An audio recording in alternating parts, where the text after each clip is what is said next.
Hey, good afternoon, everybody. It's KB5MIQ, big boy. Got some random stuff kind of want to talk about today. Let me turn the volume down. In here playing around with that 2 meter Yagi I built, trying to program that old beast of a Kenwood I've got that I have so much trouble programming in, but I got the manual out and able to hit a good many repeaters I wasn't able to hit before. Um, Seeing lots of questions on social media and different things like that about propagation types of antennas. Um, you know, I saw some of the questions and I was wondering about, man, I remember when I took my novice and tech test, I swear that some of that stuff was on the test. So I took a random tech test the other day off QRZ just to prove to myself, see what I could remember and see what the question pools changed. I didn't take a general or advanced class. I just took tech because a lot of my questions come from techs. And for some reason, the test I took, there was not one propagational question on it. And I don't remember anything about antenna types on it, which that's fine. A lot of stuff about digital, and digital's a going thing now, and I understand that. I'm an old boomer. I'm not big into digital and FT8 and stuff like that. Like I said, the last digital mode I used was 2 meter packet back in the 90s. I'm strictly a voice operator right now. Not knocking digital. If that's your thing, get into it. Honestly, the first time somebody asked me about what I thought of Raspberry Pi, I thought they was asking me about a dessert. I had no clue what they was talking about. So, but thing about it is this: don't give up on digital. If you like digital, go for it. But there's a lot of basic old knowledge you need in ham radio. Now, I don't know what a new ARRL handbook has in it. I haven't seen one in years, but I'm going to show you the one I bought. This is a 1992. I know it's backwards in this video. I can't help that. ARRL handbook. Now, this book has whole sections on propagation, a whole section on antennas, types of antennas, and antenna projects. Goes into every antenna project I've talked about on this channel, and then some. Uh, by all means, get a new handbook, and I may buy me a new one. It don't hurt for an old dog to learn new tricks. But if the new ones don't go deep into antenna projects, propagation, with 10 meters coming on, you really need to understand propagation. Go to a used bookstore. Go to an old ham flea market, any kind of ham radio swap meet. If you see an old handbook for $4 or $5, hey, ham radio cat, come on, ham radio cat's on the fit.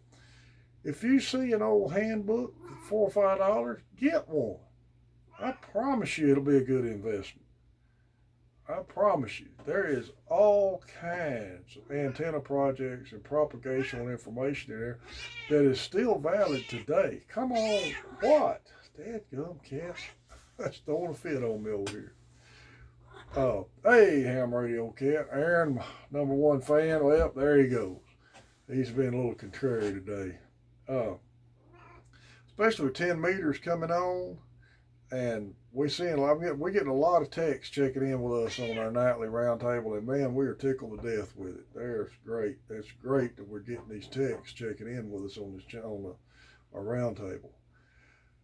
But I hear a lot of people over talking one another, arguing over the frequencies and things like that. And 10 right now, and for some reason at night, it's really weird. Like last night, for instance, we started out on 28 460. There was a net on 450. Band was quiet. About 8:15, we started hearing some really faint stuff way down in the weeds. And if you're hearing it and you can't understand it, more than likely they're not hearing you either. And all at once, boomed up to about a S5, and there was some 4 stations holding a net. And actually, they was trying to check into a net in Arkansas. One of them contacted us, wanting us to check her in. But we had to tell her we were so close to Arkansas, we couldn't even hear the net. See, I live in northeast Texas. I'm 50 miles from Arkansas line. I've never worked an Arkansas station on HF. Basically, unless I get on 20 or 40, maybe 40 I probably can, but as far as 10 meters, I can't. Or I haven't been able to yet. So that's why knowledge of propagation is you really need that. And it'll help you understanding why you're not hearing certain signals or hearing certain signals when you're hearing them. So get you one of them old books. Buy you a new handbook. ARRL's got other brand new books and stuff out there. But if you're at a ham swap meet, it don't matter what year. If you see an old ARRL handbook there from the 80s, 90s, or the 70s, get it. They probably won't cost you much. There will be loads of information on antennas and propagation in there. And if you're lucky, you may find one of them old Elmers that made a lot of notes in that book, and you'll have access to some more information, which is great to have. Reading a book. I know we all look for YouTube for instant answers, and ain't nothing wrong with that. Dang, I use YouTube. I'm working on a four-wheeler. I'll use YouTube. Crap, I built an AR-15 lower looking at a YouTube video. There's nothing wrong with, hey, ham radio cat, getting on YouTube to get an answer. I try to answer any question anybody asks me. But there's still things in this hobby that's been around since the beginning of it that are still valid today. Antenna propagation, types of antennas are the main things that you need to understand, especially working on the low bands. HF bands working skip and skip propagation. It's different working VHF, working to repeaters, that's line of sight. You know, the antennas are smaller, probably using a handheld or a mobile radio. That's just totally different style of communicating.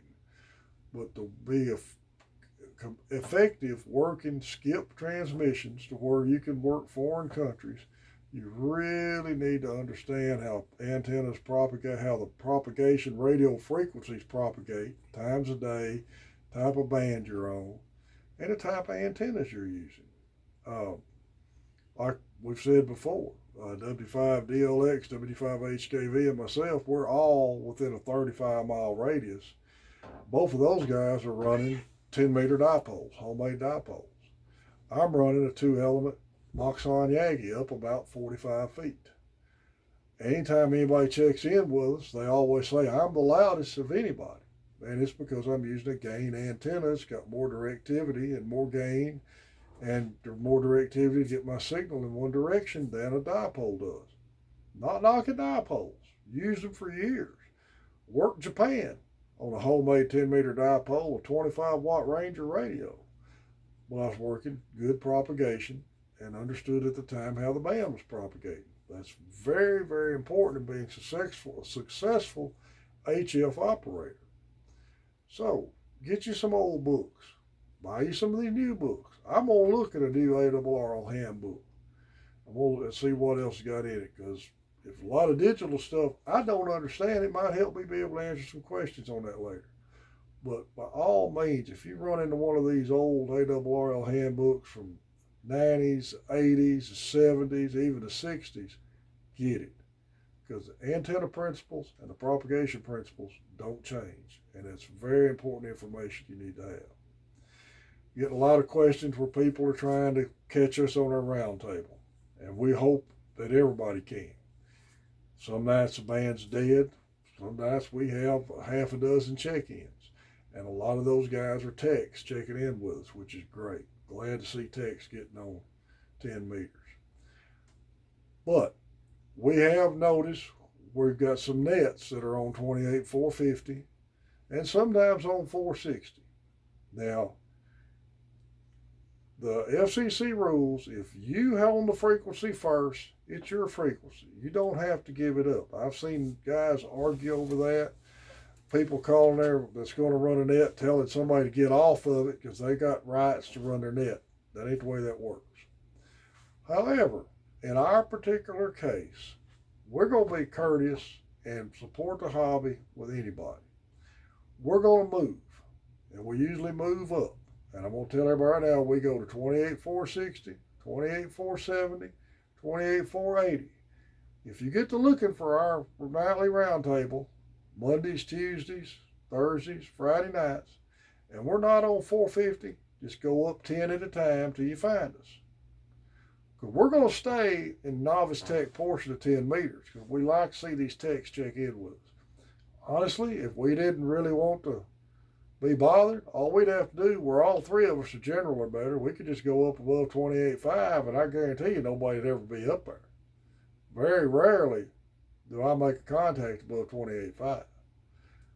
When 10 meters is really open, I'm hearing a lot of DX stations, I always go up about 28.575 and come back down. Because sometimes I'll make contacts up in there with DX stations. But for our nightly roundtable, we're going to do our best to stay in the 10 meter novice tech portion of 10 meters. And we're going to start out at 450, but if a net comes up that they need to run their net on 450, we're going to move. And when net comes up on 460, we'll go to 470. So just look for us, go 10 at a time up till you find us. I want to thank everybody who subscribed to the channel. We hit 337 on our subscriber list. We're still trying to support this hobby. I want to especially thank W5DLX, WD5HKV for all the great ideas they've helped me with. They're a big part of this channel with me, and I want to thank them for their help. Hope y'all enjoy watching what we got to put out on here. If you got any questions or suggestions, please let me know. KB5MIQ is my call sign. Email's posted on my QRZ page. Main trading company in Paris, Texas. MTC Radio, I think, is the website for them. Good place to look for ham gear. Lots of good ham Facebook pages, lots of good club pages. Four States Amateur Radio, Dallas Amateur Radio, Cowtown Amateur Radio, Shreveport Amateur Radio, all good club pages for information. If you're already a ham in that area, or if you're wanting to be a ham radio operator in that area. Ham Radio Flea Market Trading Post, Amateur Radio Elmer's, Texas Ham Radio, Ham Radio, and Ham Radio International, all good Facebook pages. I appreciate everybody who subscribed to the channel. This is KB5MIQ Big Boy 73.